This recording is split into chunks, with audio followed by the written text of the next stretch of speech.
자, 16절에서 우리 19절 같이 한번 읽겠습니다. 시작. 어떤 사람이 주께 와서 이르되 선생님이여 내가 무슨 선한 일을 하여야 영생을 얻으리까? 예수께서 이르시되 어찌하여 선한 일을 내게 묻느냐? 선한 이는 오직 한 분이시니라. 네가 생명에 들어가려면 계명들을 지키라. 이르되 어느 계명이오니이까? 예수께서 이르시되 살인하지 말라, 간음하지 말라, 도둑질하지 말라, 거짓 증언하지 말라, 내 부모를 공경하라, 내 이웃을 내 자신과 같이 사랑하라 하신 것이니라. 아멘. 자, 여러분 오늘은 소요리 문답 41문 살펴볼 텐데, 자 여기 주보 안쪽에 41문 자 문을 같이 읽겠습니다. 시작. 도덕의 법칙은 어디에 총괄되어 나타났습니까? 자, 답 시작. 도덕의 법칙은 십계명에 총괄되어 나타났습니다. 자, 우리가 오늘 41문을 살펴볼 텐데, 자, 지난 시간에 이제 도덕의 법칙에 관해서 우리가 들었는데요. 40문에서는 사람이 마땅히 순종할 규칙으로 하나님께서 처음 나타내 보이신 것은 도덕의 법칙입니다. 이렇게 배웠습니다. 자, 하나님이 사람을 처음 지었을 때 도덕의 법칙을 나타내셨습니다. 처음 사람 아담과 하와에게 어떻게 도덕의 법칙을 나타내셨습니까? 그 마음에 율법의 행위를 새겨 주셨습니다. 그러니까 사람의 마음에는 양심을 주셨다는 거죠. 그래서 양심을 새겨 주셔가지고 사람은 처음에 딱 지음 받았을 때 하나님의 뜻이 무엇인지를 알았다는 것입니다. 하나님 말씀대로 내가 살아야지. 그래서 이 마음에 처음에 본성에 하나님의 뜻이 다 새겨져 있었다. 근데 이 도덕의 법칙이 이제 우리가 오전에 예배할 때 보면 십계명을 낭독하고 아멘으로 화답하는데, 이 십계명에 도덕의 법칙이 총괄되어 있다는 사실을 우리가 또 배워야 합니다. 자, 우리 지난번에 이 율법의 일이 사람의 마음에 새겨져서 사람은 자기가 자기에게 율법이 된다는 것을 봤는데, 자, 사람이요 처음에 지음 받았을 때 짐승하고는 다르게 지음 받았습니다. 사람에게는 하나님께서 이 도덕적인 존재로 하나님이 우리를 지어 주셨습니다. 그러니까 우리 짐승이랑 다르다고 했잖아요. 짐승은 부끄러운 게 없습니다. 배고프면은 뭐 남의 밭에 가서 뭐 곡식도 따먹고, 멧돼지가 배가 고프면 산에서 내려오잖아요. 그러니까 근데 사람은 부끄러운 게 뭔지 안다니까. 내가 이런 짓을 했을 때 내가 하면 안 되는구나. 이런 거를 옳고 그름을 사람들은 마음으로부터 알고 있습니다. 그래서 타고난 본성에 의해서 하나님의 뜻을 알고 옳고 그른 것을 안다는 거죠. 그래서 자기 마음의 양심이 작동하는 것이 곧 율법이 된다는 것입니다. 그래서 사람이 타락하기 전에 아담과 하와가 이 마음에 이미 하나님께서 주신 본성과 양심에 따라서 율법을 잘 행하면 그 행함으로 의를 얻어서 아주 생명을 얻을 길이 있었습니다. 그렇게 해서 사람은요 한 단계 더 업그레이드되는 그런 존재로 향상되도록 그렇게 지음을 받았습니다. 그러니까 사람은 처음에 죄 없이 지음 받았지만 죄를 선택할 수도 있었고 하나님의 뜻을 선택할 수도 있는 그런 상태였습니다.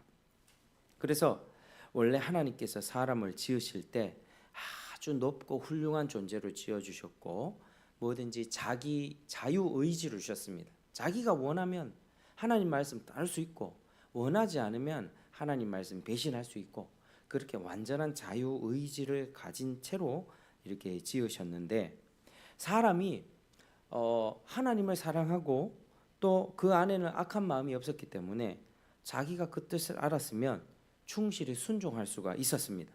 맨 처음에 하나님이 주셨던 명령이 뭐였습니까? 동산 중앙에 있는 선악을 알게 하는 나무의 열매는 먹지 마라. 다른 거 복잡한 거 없었습니다. 요거 하나였습니다. 다른 거 다 먹고 즐기면서 네가 누리며 살아가도 되는데 동산 중앙에 있는 그 선과 악을 알게 하는 그 나무의 열매만은 먹지 마라. 그래서 이 사람이 그 하나님을 사랑하면서 그렇게 순종했더라면 그거를 선악과 먹지 말라는 것을 잘 지켜 행해서 영원한 생명에 들어가고 죄 짓지 않는 결코 멸망하지 않을 수가 있었다는 것입니다. 그런데 그게 인생에게 베푸신 하나님께서 인생에게 베푸신 큰 원칙이라는 것입니다. 그래서 사람이 하나님의 뜻을 알아서 하나님의 뜻대로 순종하면 의롭다 하심을 얻어 영생을 얻는다. 그러니까 하나님과 영원히 산다는 것입니다. 자, 로마서 10장 5절에는 이래 되어 있습니다. 한번 따라하시겠습니다. 율법으로 말미암는 의를 행하는 사람은 그 의로 살리라. 그 의로 살리라. 그러니까 하나님의 율법이 있잖아요. 그래서 그 율법을 다 행하면 그 행함으로 너는 의롭다 인정받아서 하나님이 멸망치 않고 완전히 하나님의 어떤 영생할 수 있는 그런 상태에 이르게 한다는 것입니다. 이게 하나님이 우리 사람들에게 주신 큰 원칙입니다. 원칙. 근데 현실적으로 어떻습니까? 우리는 아담이 죄 지은 다음에 우리는 다 죄를 갖고 태어나잖아요. 현실적으로 우리는 이 원칙대로 살 수 있습니까? 살 수 없습니까? 살 수가 없습니다. 우리는 이미 죄를 갖고 태어났고 우리는 자유의지가 없습니다. 우리의 마음은 어디로 기울여 있습니까? 죄로 기울어 있습니다. 사람마다 정도의 차이가 있지 우리의 마음은 내가 언제든지 원하면 하나님 선택하고 언제든지 원하면 하나님을 아니라 죄를 선택하고 이게 아니라 하나님을 선택할 수 있는 마음이 없다는 거예요. 그냥 우리는 악에 기울어져 가지고 어떻게 하면 내가 상처받으면 나도 상처를 돌려주고 내가 험한 말 들으면 더 큰 욕을 퍼부어야 되고 그렇게 나의 만족과 유익을 위해서 마음이 그렇게 작동한다는 겁니다. 그래서 우리의 마음은 악에 기울어 있습니다. 그러니까 하나님의 율법이 우리 마음에 우리가 양심이 작동을 한다 해도 우리가 그 양심대로 100% 양심대로 삽니까? 때로는 양심을 무시하면서 거짓말을 할 때 찔리면서도 나쁜 짓 할 때가 있지 않습니까? 그게 그렇게 현실적으로 사람이 죄를 지어서 멸망하게 된 것입니다. 그래서 하나님께서 이 도덕의 원칙 이 사람에게 베풀어 주셨는데 그 과정을 보면 처음에 사람 창조하셨을 때 그 마음에 새겨 주셨고요. 또 한번 사람이 나중에는 언제 시내 산에서 모세를 통하여 이스라엘 백성에게 율법을 주셨습니다. 그러니까 이 도덕의 원칙, 사람 마음에 이 도덕의 법칙을 심어 주셨을 때 이 두 가지를 알아야 됩니다. 아담과 하와 죄 짓지 않았을 때에 처음 창조된 아담과 하와에게는 다른 걸로 준 게 아니고 그 마음의 본성으로 양심으로 딱 주셨고 지금 인생들이 타락한 이후에는 모세를 통해서 이 율법을 주셨습니다. 그래서 이때 율법을 주셨을 때는 사람이 귀로 들을 수 있고 또 눈으로 읽을 수 있는 그런 형식으로 적어서 주셨습니다. 하나님이. 그래서 에덴 동산에서 아담과 하와에게는 하나님의 뜻을 알도록 그냥 그 마음에 그냥 탁 새겨 주셨지만 사람이 죄를 짓고 타락한 이후에는 시내산에서 모세를 통해서 돌판에다가 다 새겨서 그렇게 율법을 새겨 주신 것입니다. 자, 그러면 우리가 이런 질문을 해볼 수 있습니다. 이미 하나님이 우리 본성에다 율법을 새겨 주셨다면서요. 율법의 행위를 옳고 그름을 알 수 있는 양심을 주셨다고 하는데 왜 다시금 시내산에서 율법을 주셔야 했겠습니까? 왜 다시 주셔야 했겠습니까? 그것은 갈라디아서 3장 19절에는 그런즉 율법은 무엇이냐? 범법함을 인하여 더한 것이라 이렇게 얘기합니다. 그러니까 율법이 왜 왔냐? 죄를 지었기 때문에 주셨다라고 하는 겁니다. 에덴 동산에서는 이미 하나님께서 거룩한 뜻을 마음에 탁 알려주셨는데 그렇게 하실 필요가 없었을 텐데 아담과 하와가 타락한 이후로 사람들이 죄를 지으면서 살아가죠. 그러니까 죄를 지었기 때문에 율법을 주셨습니다. 자, 사람이 죄를 짓고 타락하면서 일어나는 현상들이 양심이 무뎌지는 겁니다. 여러분, 사람이 처음에 도둑질 할 때도 처음에는 작은 것부터 훔칩니다. 볼펜 한 자루, 연필 한 자루 이렇게 훔치다가 장난감 큰 거 훔치게 되고, 그거 안 들키면 나중에는 뭐 문방구에 아주 값비싼 것도 훔치게 되고, 나중에는 남의 도둑질을 자동차도 훔치게 되고 이렇게 되는 겁니다. 그러니까 처음에는 걸리면 어떡하지? 양심에 찔리는데 하다가 한 번 안 걸리잖아요. 그럼 죄가 점점 커지는 거죠. 그러니까 죄를 짓고 타락하는 인생들은 양심이 작동하긴 하는데 이게 시원찮습니다. 이게 작동했다가 꺼졌다가 또 하나님을 아는 것이 흐려진다는 거예요. 그래서 이 지식도 아주 부패해졌습니다. 그리고 마땅히 뭐 부모님을 공경하고 효도해야 된다, 이걸 알면서도 못하는 거예요. 우리가 부모님을 공경해야 된다는 거는 뭐 누가 안 가르쳐줘도 그걸 알잖아요. 사람을 이렇게 높은 사람, 이게 윗사람을 공경해야 된다는 거를 우리가 배우기도 하지만 어렸을 때부터 그렇게 우리가 압니다. 근데도 알면서도 행동을 못하죠. 능력이 없습니다.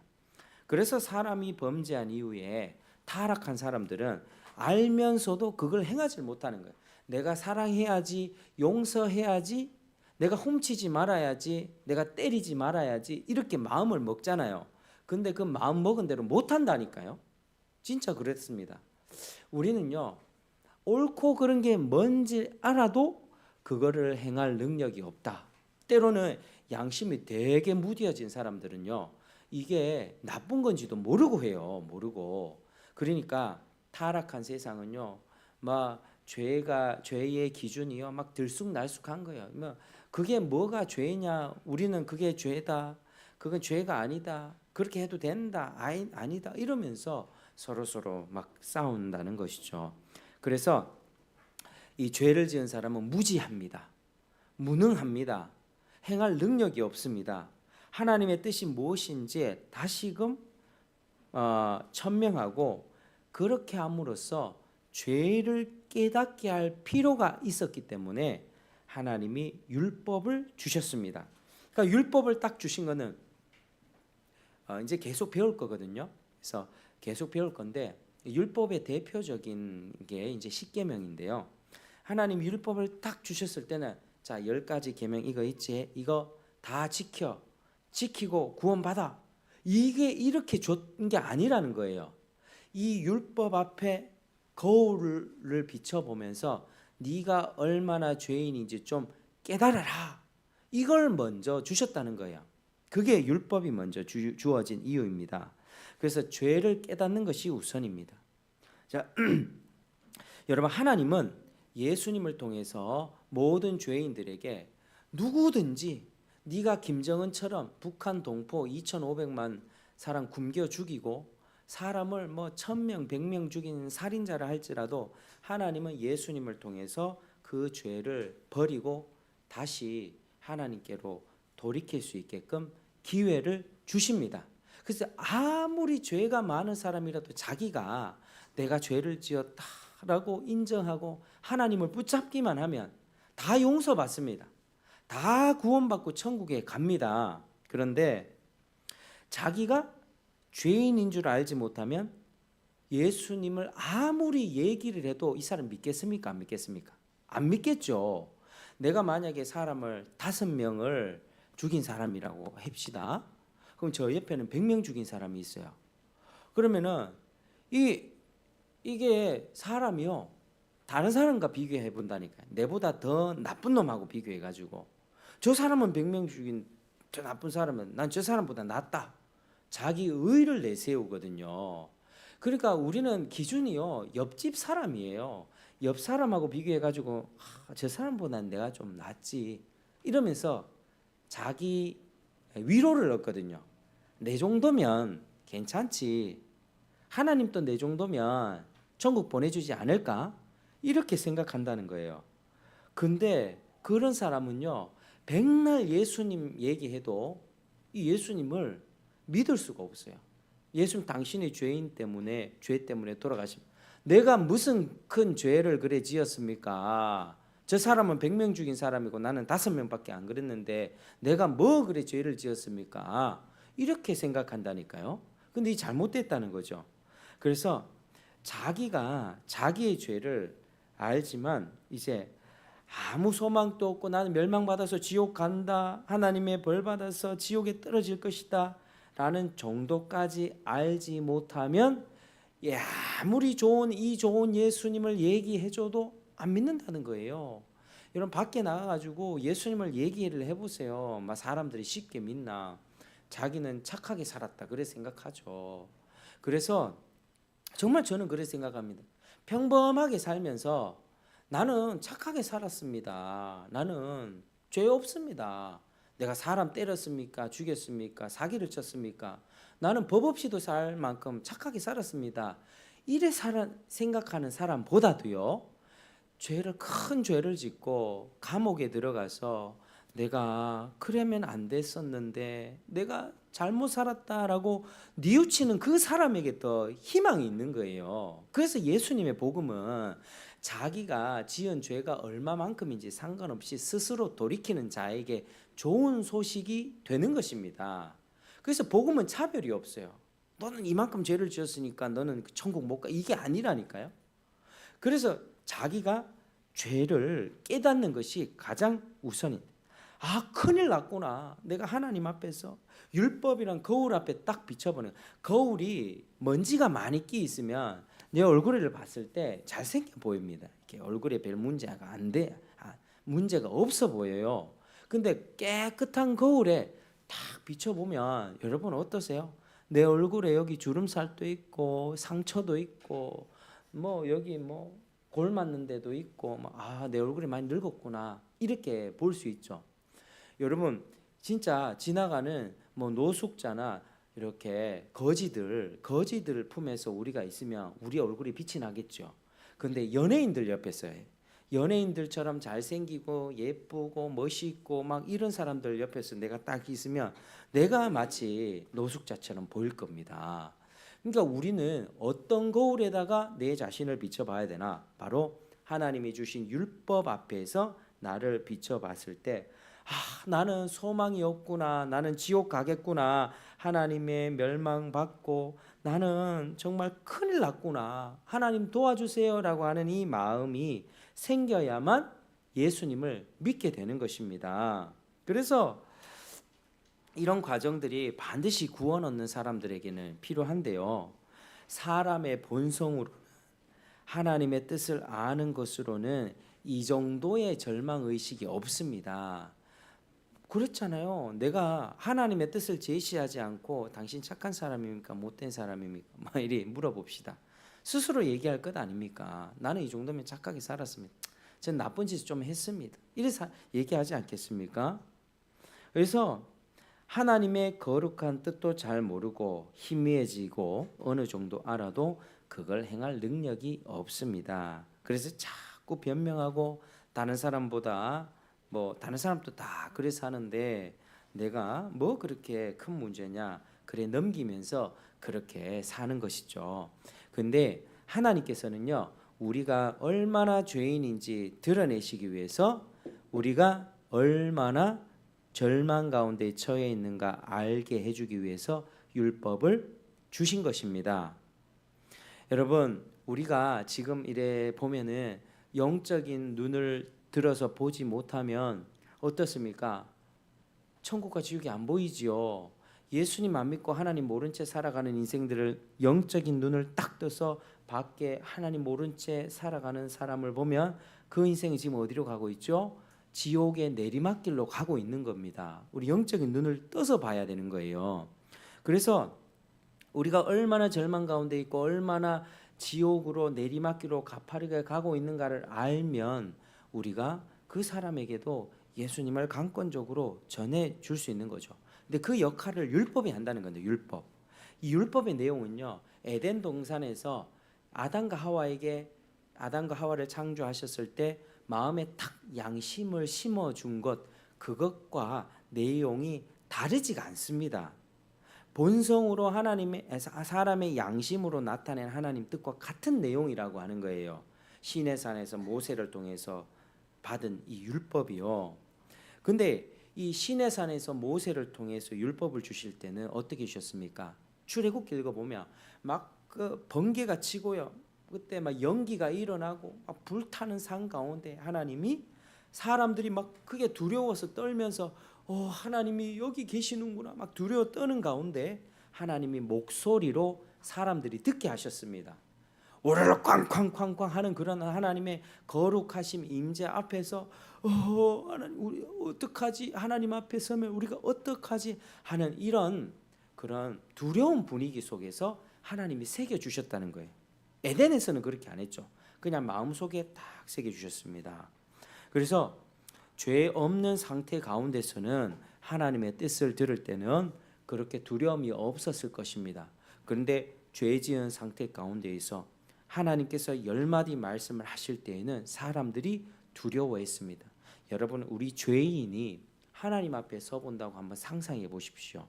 하나님은 죄가 없으신 거룩하신 분입니다. 거룩하신 분. 죄인이 하나님 앞에 섰을 때는 이거 그냥 죽는 겁니다. 그냥 태양보다도 더 밝고 뜨거운 그 불이신 그분께 우리는 그냥 죽어버리는, 한순간에 소멸되는 것입니다. 자기 죄를 생각나게 하고 살인하지 말라, 도둑질하지 말라 하나님께서 이렇게 말씀하실 때는 하나님이 뜻이 저런데 나는 어떤가 하면서 굉장히 두려워했다는 것이죠. 이렇게 두 번째로 시내산에서 율법을 이렇게 새겨주실 때, 돌판에다가 새겨주실 때는 하나님이 모든 어떤 영광과 위엄 속에서 사람들이 벌벌 떠는 가운데 율법을 그렇게 주셨습니다. 그게 바로 대표가 십계명입니다. 그래서 앞으로 우리가 십계명에 대해서 하나하나씩 배워보게 될 것입니다.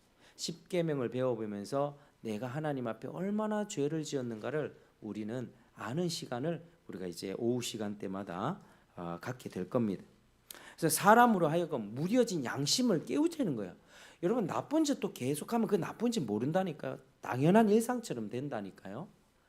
그러니까 하나님이 그게 얼마나 나쁜 건지를 깨우쳐주기 위해서 율법을 주셨고 그 죄를 깨닫게 하려고 주셨습니다. 그리고 구원은 어떻게 오냐? 율법을 지켜서가 아니라 나 대신 모든 율법을 행하고 이루신 바로 예수님을 믿음으로 예수님을 의지해야만 구원을 얻을 수 있다. 그걸 알도록 율법을 주셨던 것입니다. 그래서 십계명으로 요약할 수 있는데 오늘 이 율법을 보니까 41문에서 도덕의 법칙은 십계명에 총괄되어 나타났습니다. 우리 십계명을 배우는 이거 그거죠. 십계명의 10가지 계명을 지켜보면서 하나님이 얼마나 거룩하고 순결하고 하나님이 우리에게 뭘 원하시는가, 우리는 어떻게 살아야 가는가를 배워야 되는 것입니다. 자, 오늘 읽었던 말씀 가운데는 어떤 사람이 부자입니다. 어떤 부자가 예수님께 와서 이렇게 묻습니다. 선생님이여, 내가 무슨 선한 일을 행하여야 영생을 얻겠습니까? 그러자 예수님이 이렇게 말합니다. 어찌하여 내게 선한 일을 묻느냐? 선한 이는 오직 한 분뿐이시다. 네가 생명에 들어가려면 계명들을 지키라. 이렇게 예수님은 뭘 얘기했었냐면 하나님이 인생에게 주신 대원칙을 말씀하신 것입니다. 네가 계명을 잘 지켜서 구원 좀 얻어봐라 이렇게 한 게 아니라고요. 네가 계명을 잘 지켜서 그러면 구원 얻어봐 이게 아니라 하나님이 사람에게 율법을 주시지 않았느냐. 사람이 그 율법을 잘 지키면 의를 얻는 것이고 그러면 영생에 이르는 것이 하나님이 사람에게 주신 그런 대원칙이다. 그러니 계명을 지켜라 이렇게 말씀하신 것입니다. 그때 이 사람이요 나름대로 착하게 살았던 사람이거든요. 이 사람이 이렇게 묻습니다. 그러면 무슨 계명을 지켜야 합니까? 라고 묻자 예수님이 대답하시기를 자 18절 19절 같이 읽겠습니다. 자 18, 19절 시작. 이르되 어느 계명이오니까 예수께서 이르시되 살인하지 말라, 간음하지 말라, 도둑질하지 말라, 거짓 증언하지 말라, 내 부모를 공경하라, 내 이웃을 내 자신과 같이 사랑하라 하신 것이니라. 아멘. 자, 이거 어디서 많이 봤죠? 십계명 낭독할 때 우리가 십계명의 구절들을 이렇게 보고 있습니다. 율법을 총괄하고 있는 십계명을 이렇게 언급하신 것입니다. 사람이 그렇게 십계명을 하나도 흠없이 다 지킨다면 그 사람은 영생에 이를 것입니다. 사람이 무엇을 행하여 구원을 얻기로 한다면 십계명을 지켜야 된다는 것입니다. 이처럼 십계명은 하나님의 도덕적인 모든 뜻을 우리 인간에게 향하신 도덕적인 요구를 총괄하는 그런 내용입니다.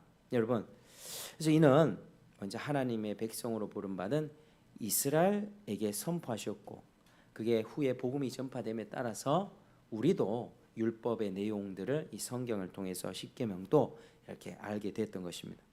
자, 오늘 말씀을 한번 이제 마무리를 하겠습니다. 자, 하나님은 이 사람을 지으실 때 짐승과 다르게 도덕적인 존재로 지으셔서 사람들이 마땅히 옳고 그름을 알고 옳은 것을 행하도록 사람을 그렇게 지었다는 겁니다. 그러니까 사람이 뭐 원숭이로부터 진화됐니, 이거 다 틀린 말이죠. 원숭이가 옳고 그름을 압니까? 원숭이가 사람 얼마나 사람 손에 있는 바나나나 물건들 잘 훔쳐가는지 아십니까? 유튜브 이런 데 보면 사람들이 이렇게 음식을 먹고 가면 원숭이들 많은 나라들 있잖아요. 인도네시아 이런 데 가면 원숭이들이 사람 가방도 훔쳐가고 사람 뭐 바나나도 훔쳐가고 뭐 다 훔쳐갑니다. 그 원숭이 떼거지로 있는 데는요 위험해요. 그게 사람을 공격할 수도 있거든요. 근데 원숭이가 도둑질 할 때 그게 옳고 그르다는 거 그거 알고 그렇게 합니까? 아니잖아요. 그는 자기 본성대로 합니다. 그냥 그거 훔쳐가지고 뭐 먹든지 자기가 하려고 하는 거죠. 근데 사람은 안다니까. 지나가는 사람 가방 훔치는 거, 지나가는 사람 물건 훔치는 거 틀렸다는 거 안다고요. 우리는 본성부터 하나님의 뜻이 새겨져 있습니다. 그리고 우리가 타락했을 때 하나님은 그 타락한 본성은 자꾸 합리화를 시키니까 죄에 대해서도 이 정도면 괜찮지 이렇게 자꾸 생각을 하니까 모세를 통하여 완전한 율법 십계명을 딱 주셨던 것이죠. 그래서 우리는 우리 마음속에는 여전히 양심은 활동할 것입니다. 이게 죄야, 이거 이렇게 하면 안 돼, 활동하는 것입니다.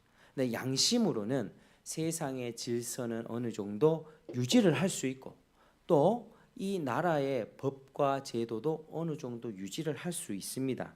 어느 정도 인간관계도 합니다. 양심 때문에. 왜? 양심이 있기 때문에 다른 사람 거 훔치지 않고 나랑 친한 사람을 배려하고 살아가죠. 나쁜 것임을 알기 때문에. 사람이 그런 존재입니다. 근데 하나님의 진노는 피할 수 없습니다. 내 양심만으로 안 된다니까요. 나는 양심 있게 살아왔는데요. 아니요, 그게 부족하다니까요. 양심 있게 사는 걸로는 우리가 그냥 대한민국 대구 동구 반야월에서 살 수는 있어요. 그냥 평범하게 살 수는 있겠지만 영적인 눈을 들어 보십시오. 양심 있게 살았다고, 평범하게 죄 안 짓고 살았다고, 감옥 갈 행동 안 하며 살았다고 우리가 하나님의 진노를 피할 수 있습니까? 영적인 눈을 들어서 보면 하나님의 진노가 보이는 겁니다. 그렇기 때문에 제 아무리 양심을 가진 사람도, 바른 양심을 가진 사람도 하나님 앞에서는 터무니없이 부족한 거예요. 하나님의 율법 앞에 서면 정말 착하게 살아온 사람도 뭐 80점 될까요?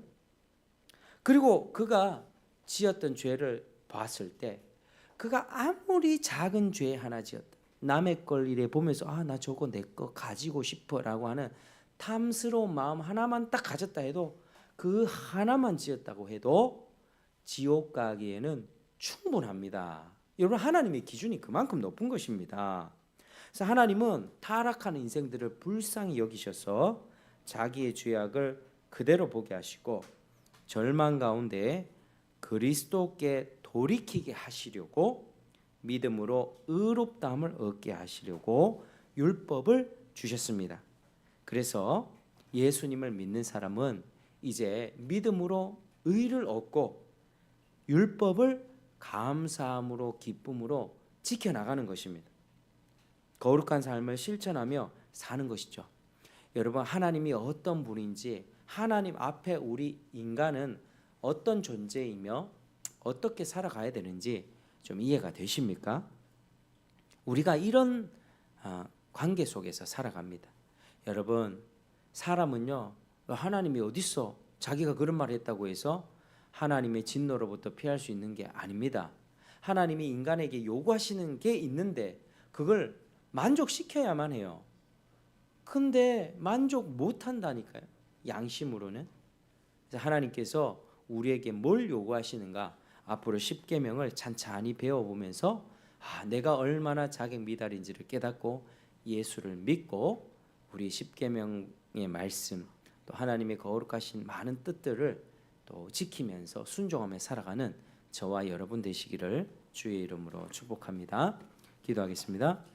하나님 아버지, 참으로 감사합니다. 오늘 우리 하나님의 도덕법의 그 법칙은 십계명에 총괄되어 있다는 사실을 배웠습니다. 하나님을 알기 원하고 하나님 앞에 우리 인간이 어떤 처지인가, 또 하나님이 우리에게 무엇을 요구하시는지 우리 깨닫기 원합니다. 주님 앞에 바로 서기를 원합니다. 하나님 도와주셔서 믿음으로 살게 하시고 이 말씀 더 잘 이해하고 살 수 있도록 은총 베풀어 주옵소서. 예수님 이름으로 기도드립니다. 아멘.